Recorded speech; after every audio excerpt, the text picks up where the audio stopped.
دوستو، ایک نوجوان جن کے والد کا انتقال ہو گیا تھا اور والدہ کسی جگہ پر نوکری کر رہی تھی اور لڑکے کی پڑھائی چل رہی تھی۔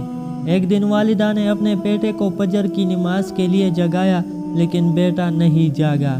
نماز با جماعت ختم ہونے کے بعد اسے دوبارہ جگایا اور وہ اب بھی نہیں جاگا۔ والدہ اپنی ڈیوٹی پر چلی گئی اور بیٹے کو یونیورسٹی جانے کے لیے نہیں جگایا۔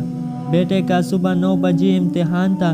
جب وہ 9:30 بجے نیند سے بیدار ہوا تو اس نے اپنی ماں کو فون لگایا اور کہا، امی جی آپ نے مجھے کیوں نہیں جگایا؟ میرا امتحان چھوٹ گیا۔ ماں نے جواب دیا، بیٹا میں نے دیکھا کہ تو آخرت کی امتحان میں ناکام ہو گیا ہے، اس واسطے مجھے تیرے دنیا کے امتحان کی پرواہ نہیں رہی۔ ہمارے معاشرے میں 4 سال کے بچے کو صبح 7 بجے اٹھا دیا جاتا ہے کہ اسکول جانا ہے، لیکن 15 سال کے نوجوان کو فجر کی نماز کے لیے نہیں اٹھایا جاتا کہ ابھی بچہ ہے۔ لمحہ فکریہ، نماز فجر کا ادا کرنا انسان کی شیطان کے خلاف سب سے پہلی فتح ہے۔ اتنی لمبی رات ہونے کے باوجود فجر کی نماز نہ پڑھنا ہماری بہت بڑی بدقسمتی ہے۔ اللہ تعالی ہم سب کو 5 وقت کی نماز ادا کرنے کی توفیق عطا فرما دے۔